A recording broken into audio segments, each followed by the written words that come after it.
All right, peace to you, ladies and gentlemen. How are you? Now, in today's video, I want to speak more about that red pill PUA community online and really their underlying doctrinal inclinations and the inconsistency of their message. Now, these guys, and I'm talking specifically about the men who they supposedly they at least give you the veneer that they've broken away from liberalism. They don't like liberalism. They don't like feminism. They like teaching men how to be strong, how to excel. They teach you how to build a business, how to build a nice body, how to get lots of women, how to be attractive to women, etc., etc., etc. These men, they teach the requirement for men to be leaders and to be excellent, right? But then they go down the wrong path of also teaching you how to be a whoremonger, a man who sleeps with multiple women. Well, I'm here to tell you that these guys are actually feminists deep, deep down. Now, these guys, the red pill dudes, doesn't matter, Austin Dunham, you know, they're all over the internet, right? They're all over, making money off of incel men who are unsuccessful with women. They'll try to preach that they're against feminism. They hate feminism. They don't want nothing to do with these modern women. They don't want to marry them because they're hoes and they don't like feminism. These people, they actually love feminism. They love feminism and they can't get enough of it. Why? Why do they? And I'm talking specifically about these promiscuous men. The reason why they love feminism is, and they're not traditional men, not in any sense of the word, not in any real sense of the word, because with feminism, what feminism has done is it has treated men and women like they're equal. Okay? These red pill guys, they understand that men and women are not equal, just as I understand that men and women are not equal, right? And feminism, because it's treated men and women as equal, okay. In the past, in the ancient world, in the traditional way of life, women, and I'm not trying to sound mean or misogynistic, but women were seen almost like children, okay? Just as I would not take advantage of a child because a child is vulnerable and he or she, the kid, does not have the same thinking and reasoning faculties as I do. And in the same way, I wouldn't take advantage of a woman because in the same way that a child is helpless, so too is a woman, because a child is not as capable as I am. If I were to go and, let's say, fool a child to give me all the money in his wallet or all the money in his backpack, right? People would look at me as like a scumbag. I'm a dirty man, right? Because I used my superior intellect to take advantage of one who was weaker than me. It's the same thing with women as well. If I use some PUA red pill tactic, some smooth talking tactic to get some woman into my bedroom and take advantage of her and to violate her, I would be seen in the past as some scumbag. Of course, today I'm seen as I'm a hero. Oh, yeah, Waleed's a womanizer. Waleed is not a womanizer. Waleed is he's so good with the girls. He's so popular. He's so smooth. But in the past, in a traditional setting, this was seen as scummery because I'm taking advantage of one who is not as capable as me. But anyways, as I was saying about feminism, feminism teaches that men and women are equal. Everything that a man is capable of doing, so too is a woman. A woman is capable of every bit of strength and ability that a man is. So it follows as a natural consequence that women don't need to be protected by men, right? In the past, it was seen that women need to be protected by men, but now it's not seen as that because women are equal to men now, right? So just as a man needs to work to provide for himself, a woman needs to work to provide for herself, right? Just as a man's got no protection out in the world, a woman's got no protection out in the world. This society, which has treated men and women as equal, it has put women out of the families, out of their father's care, out of a society that was supposed to protect them and keep them chaste and pure and put them out into the wilderness to be taken advantage of because, well, men have to deal with that and men and women are equal, right? This feminist society, which has treated men and women equal and put women out into the wilderness, these red pill PUA guys, they love the product of that feminism. In the past, in a traditional society, women were at home, they were with their fathers. These PUA guys couldn't just sneak in and sleep with the girl and get what they want out of her and then run to the next girl. They weren't able to do that. But in a post-feminist, modernized sexual revolution society, they have free reign to all these women because there's no family structure now. There's no protection for these women. They just get completely robbed and taken advantage of. These guys, deep, deep down, as much as they say they don't like feminism, they hate women with an attitude, they love feminism deep down and they support it with their actions. Feminism is supported by sexual profligacy. Okay, sexual profligacy is the engine that drives feminism. Feminism teaches that men and women are equal. Okay, if men and women are equal, women should not be protected by their father or their society because they're equal to men. They should be able to fend themselves. And now that women are out there fending for themselves in the real world, now they're getting taken advantage of by men. attractive Chad at the workplace, or attractive Tyrone, who's her personal trainer. Now women are all out on their own. In the past, it wasn't like that. Women were pretty much confined to the home, or at least they had a very strict schedule of where they were allowed to be. Go out in the marketplace, buy the fruits, come home, etc. It's not like now where women can go wherever they want. There's no protection. And these red pill guys, these PUA men, they have come and they've taken advantage of what the feminist society has given them. The feminist society has given them access and all these options to all these different women. So these guys are going to say they love feminism or they hate feminism, they're against it. No. These guys can't get enough of feminism. The man who truly hates feminism and is resisting feminist ideology is the guy who says, I'm not going to sleep around with these loose women. I'm not, because it's wrong for me to do so. In the same way as I wouldn't rob a child, I'm not going to rob and violate this woman because I have more ability than her. I have the ability to, woo her and brainwash her with my words to come into my bedroom, right? I'm not going to do that. That is true conservatism. That is true going against feminism. But sleeping around with women, no. You love feminism because it's given you all those options.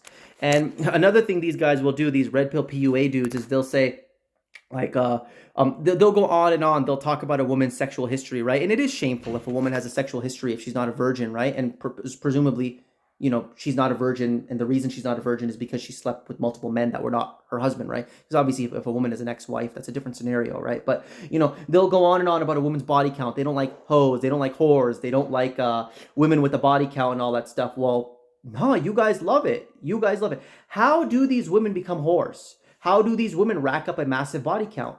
They deal with men like you. They get tricked by men like you. So you guys love feminism, you love whoredom, you love liberalism because it has given you access to all these women in order to defile them, okay?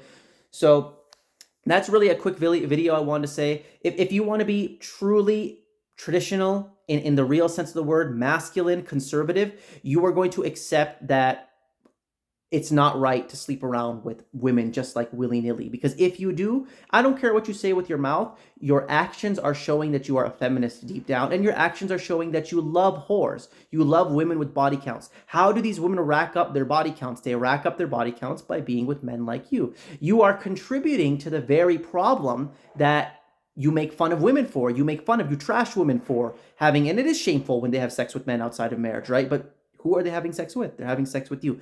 They're at the heart and root of these red pill PUA guys.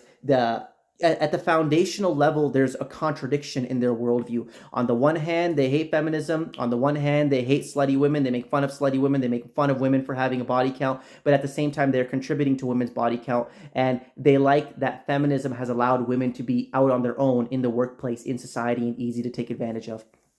So anyways, Ben, that's really all I got to say on the matter. Just a short video. And I hope this talk was a blessing. And yeah, peace to you. Remember, deceit abounds, so keep your eyes wide open. Peace out. Peace and blessings in the name of the Most High, viewer. My name is Walid Naeem, and I am a zealous submitter to the one true God, the creator of all mankind. Do you notice something wrong with the world? Something strange? Despite us having a church, synagogue, and mosque in every neighborhood, how has this entire Western civilization fallen into abject atheism, nihilism, and savagery? Why does life just seem so dull, so meaningless, and so devoid of anything real in the Occidental world?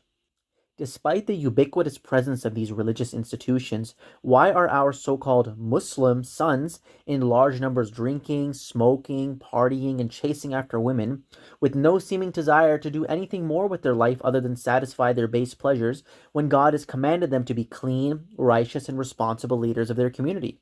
And why are our hijabi so-called Muslim daughters walking around with tight jeans that reveal their figure, with TikTok accounts posting semi-provocative, self-absorbed videos of themselves online for the world to see, when God has commanded them to lengthen their garments and be modest in their mannerisms? What has happened here? These young men and women are supposed to be making themselves right before God, while raising the next generation of ardent defenders of the holy faith. But it seems that Islam features no more in their lives other than a scarf on their head, a Friday fidgeting around in the mosque when their parents forced them to go against their will, or a decorative hanger in their car.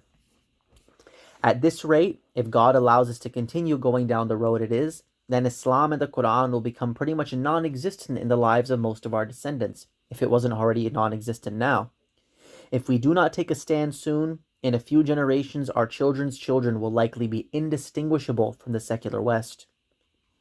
Is that the kind of world we want to live in? Our kids to live in? A world practically devoid of the remembrance of the one God and all things sane? I obviously can't speak for you, but for my own self, I can personally say, count me out of it. I'm not going to sit here and just watch my brothers and sisters, those who claim to believe in God alone, believe in Judgment Day, His prophets and angels, and all the other aspects of this holy creed, get duped into going to hell. I'm not going to let this happen without at least something of an effort on my end to reroute this dark trajectory. So, again, how in the world do we end up here? There is a mosque in practically every neighborhood in the West, and no shortage of donations that get dropped in their boxes. They have had lots of funding, lots of time, and unquestioning support from their respective congregations, yet somehow have been run over by the secular atheist. All of their so-called Muslim children go to the atheist, secular public schools for most of their week to be taught beliefs that are completely incompatible with the Quran. And we wonder why they have ended up the way they are. If these houses, and by these houses I mean the mosques, were truly of God, that were doing everything right, then why would our Lord let them get so decisively trampled upon by their enemies? Why do the wicked have all of the reins of power here? Clearly, something is not adding up. Well, it is my thesis here today that the vast majority of mosques that exist in this world today have lost their way and follow a religion which is completely foreign to the Quran. This is why they have failed so miserably in the West, and it seems that God has forgotten them. In truth, the real reason behind their shortcoming is that they, and many of us, have forgotten God Himself, which is why He has left us here collecting our bitter receipts. So, what are my exact criticisms of the mosques today? As a Muslim and a man committed to the truth above all else, what are my personal gripes with their institution, which claims to be for God? The first glaring problem I can think of is that the majority of people who call themselves Muslim have allied themselves with a body of literature that is foreign to the Word of God, treating it equal to, and in fact above, the Quran itself. Of course, I am talking about the Hadith. Listen, the facts are this. There is no justification within the Quran which tells us to follow this Hadith stuff, which came hundreds of years after the Prophet Muhammad died, and therefore he could have had no ability to oversee what people have said about him and determine if it is true or false. It is now becoming crystal clear, especially in the last 10 to 20 years, that many things that have been ascribed to him in their most quote-unquote authoritative texts, which they call their Sahih Hadiths, are forgeries that directly contradict God's final revelation. To take these words of men, i.e. the Hadith, and hold them to be equally authoritative to the words of God would be breaking the first and most important commandment, which is to worship God alone, making no equals with Him.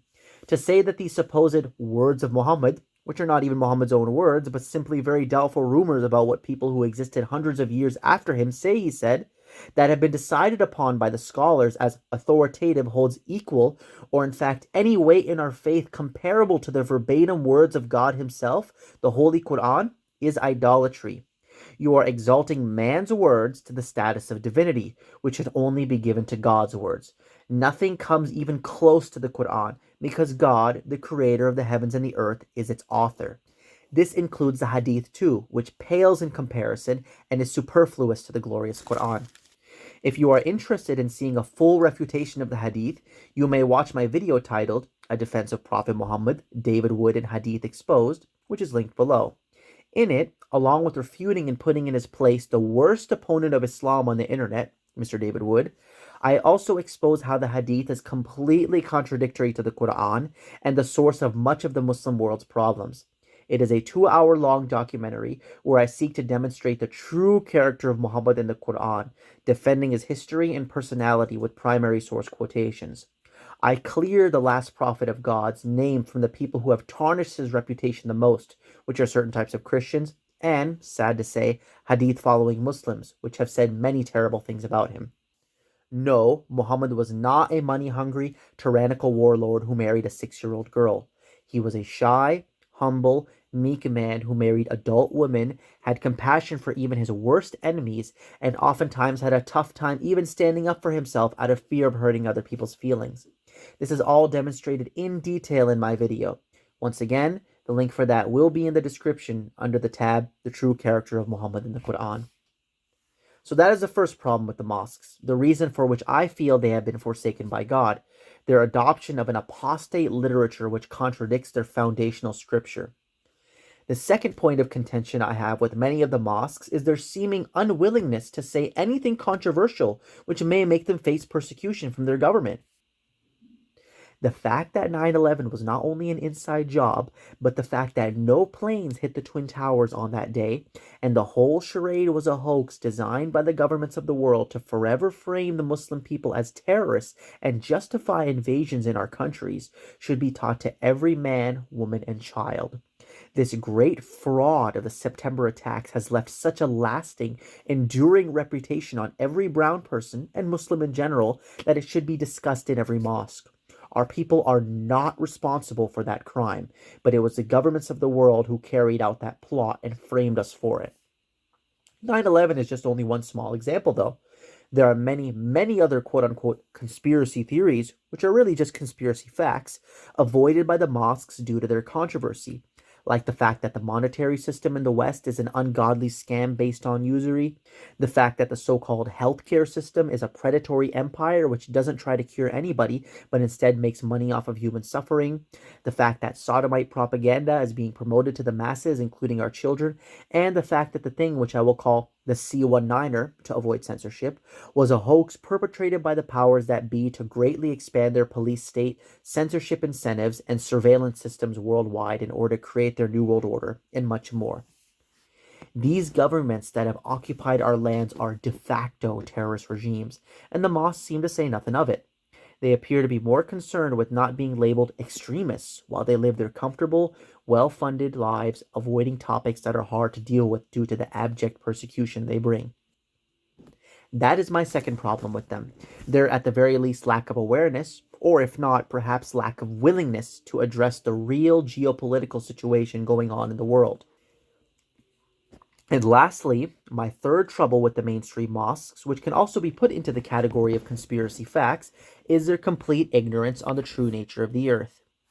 It may sound as a shock to you, my viewer, that the Quran, the Bible, and in fact all of the ancient scriptures teach the earth is flat and stationary. This is the only model of the world which is compatible with those texts and also scientifically provable. This flat earth conspiracy, which should really be called the globe earth conspiracy, is one of the biggest lies of the modern world, we are told, and goes in line with what I said earlier about the endemic corruption of the governments of the world. Everything you have been told about where you live is a fabrication, and the space agencies are a shameless hoax. For a fully detailed presentation on the subject of flat earth, where I demonstrate the science, the history, the philosophy, the verses in the Bible and Quran proving it, and much more, you can read my book titled The Flat Earth Manifesto, which is linked in the description. This work runs to nearly 1,200 pages and is practically a textbook on not only the topic of flat earth, but the subject of physics proper, and I expose the biggest fraudulent religion of the West, which is science worship, otherwise known as scientism. As with all of my work, it too is available for free. No, you do not live on a pathetic speck of dust spinning around in the middle of nowhere in space. You live in a brilliant, intelligently designed terrarium created by God and are at the center of the universe. Again, to learn more, the link to the Flat Earth Manifesto will be in the description. Those right there are my three biggest scores against the mosques of today. There are more points I could bring up, but these are the major ones. These are the controversies which have estranged me from the rest of the so-called Muslim world. Believe me when I say that I would love to join them, and that it hurts me so deeply that I have to pit myself up against the very institution I was born and raised in, the mosques I attended from childhood, whose carpets upon which I walked, stood, prayed, and listened to the preaching in my earliest years. But that is the price to pay for the truth. My commitment to God and what is right is more important than my emotional attachments to a place that was once dear to my heart. Simply put, this is why I think God has forsaken us. This is why I think that the mosques have been steamrolled by the secular atheist. It is because most of us have abandoned the word of God, neglected preaching the truth, and instead chosen comfort over courageous action. That is my thesis to why this great falling away in the West has taken place. If this sounds shocking to you, if it sounds so unbelievable that the majority of the so-called Muslim world could be deceived so badly, then I simply have these verses in the Quran to show you. In the name of God, the Almighty and the Merciful. Chapter 6, verse 116. And if thou obey most of those upon the earth, they will lead thee astray from the path of God. They follow only assumption, and they are only guessing. Chapter 25, verse 30. And the messenger will say, O my Lord, my people took this Quran as a thing abandoned. God has really predicted this a millennia ago. He knew that the people who follow what is really right are few and far between, that the majority of men and women are led astray, and the people who claim to love Muhammad the most, i.e., mainstream Muslims, would abandon the glorious Quran. God has revealed to us 1,000 years ago that this all would be the case. It is my mission, therefore, by the will of God, to band together with like-minded believers who have understood the truth and work together to build a new institution from the ground up, founded upon prudent fear. We need to start fresh, start anew. We need to build a new mosque where people can hear the unfiltered preaching from the Quran alone, where men and women can get married, where children can play and be educated in the truth, and where the name of the Most High God, without any associate partners, can be remembered. We need a group of highly dedicated men who will raise and defend this institution with their own hands if need be, and go out into the world warning people of the punishment of God, bearing witness to the truth of his oneness. That is my mission, my viewer. If you found that this mission of mine has touched your heart and is something you want to get involved with, then feel free to contact me in the email below. I am located in Ontario, Canada, and I'm looking forward to form a community with like-minded believers who want to contribute to this great cause. I am neither a nationalist nor racially biased. If you follow the Quran alone and believe in the truth, then as far as I'm concerned, you are my brother in the faith. I prefer you over someone of my own kindred who denies God and commits corruption in the earth. My loyalties are primarily ideological, not racial. Remember, my viewer, that this life is short. Everything we do and don't do is recorded by God and will either bear witness for us or against us on the day of judgment. Hell is eternal, and I do not know about you, but as for me, I want to meet my Creator in the best state possible. I want to spend my life struggling to build up my people, the true Muslims, so that God may be pleased with me on that day. If you are interested in that, then feel free to join me. If not, then find something else good to do which will prepare you for your appointment with the Most High. That is where we are all going anyway. With that being said, I say peace and God bless to all of you good people. Take care, everyone.